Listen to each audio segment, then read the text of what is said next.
Welcome to Indian authentic recipe. நான் உங்கள் கௌரி சங்கரி. இன்றைக்கி நம்ம செய்ய போகிறது தாபா ஸ்டைல் மட்டன் கீமா. இதை நாம் வீட்டில் எப்படி டேஸ்ட்டாக ஈஸியாக செய்கிறதுன்னு பார்க்கலாம். பரோட்டா, ரொட்டி, சப்பாத்தி, சாதம் இதோடு சேர்த்து சாப்பிட்றதுக்கு ரொம்ப சூப்பராக இருக்கும். வீட்டில் இருக்கிற பொருட்களை மட்டுமே யூஸ் பண்ணி எப்படி செய்கிறதுன்னு சொல்கிறேன். இதை நாம் கடலெண்ணெயில் செய்ய போகிறோம். குக்கரில் கடலெண்ணெய் 4 ஸ்பூன் அளவு சேர்த்து அதில் 2 பட்டை, 2 கிராம்பு, 1 ஸ்பூன் நுணுக்கிய சோம்பு சேர்த்து பொரிய விடணும். 5 காய்ந்த மிளகாயை விதையை எடுத்துகிட்டு சேர்த்துக்கணும்.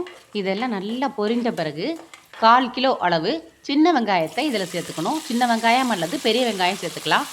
இதோட கருவேப்பிலையும் பூண்டும் சேர்த்துக்கலாம். சேர்த்து நல்லா வதக்கி விட்டுக்கலாம்.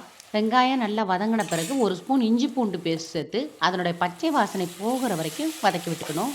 2 தக்காளி பழத்தை இதுபோல் அரைச்சி சேர்த்துக்கணும். தக்காளி அரைத்த விழுதை சேர்த்த பிறகு நல்லா வதக்கி விட்டுக்கணும். இப்போது மசாலா சேர்த்துக்கலாம்.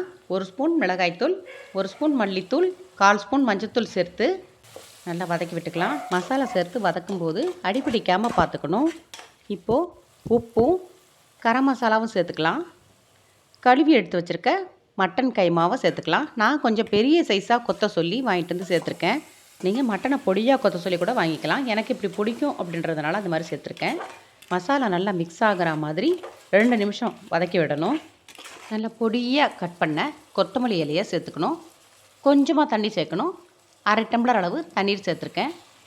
நல்லா மிக்ஸ் பண்ணி விட்டு குக்கரை மூடி 3 விசில் வரும் வரை நல்லா வேக வச்சு எடுத்துக்கணும். 3 விசிலுக்கு பிறகு மூடியை திறந்து பார்க்கலாம். நல்லா வெந்திருக்கு. ஸ்டவ்வில் ஒரு தோசை தவா வச்சுக்கலாம். அதில் 1 ஸ்பூன் அளவு பட்டர் சேர்த்துக்கணும். வெந்து நல்லா டேஸ்ட்டாக கிடச்சிருக்கிற இந்த கிரேவியை போட்டு திரும்பவும் ஒரு 10 மினிட்ஸ் லோ ஃப்ளேமில் வச்சு குக் பண்ணணும். இப்படி பண்ணுறதுனால இன்னும் டேஸ்ட் அதிகமாகும். 4 ஸ்பூன் அளவு தயிரை நல்லா பீட் பண்ணிவிட்டு இதில் சேர்த்துக்க போகிறோம். நல்லா மிக்ஸ் பண்ணி விட்டுக்கணும். எப்போவுமே ஒரே டேஸ்ட்டில் செய்யாமல் இது போல் டிஃப்ரெண்ட்டாக செஞ்சு பாருங்கள். ரொம்ப சூப்பராக இருக்கும்.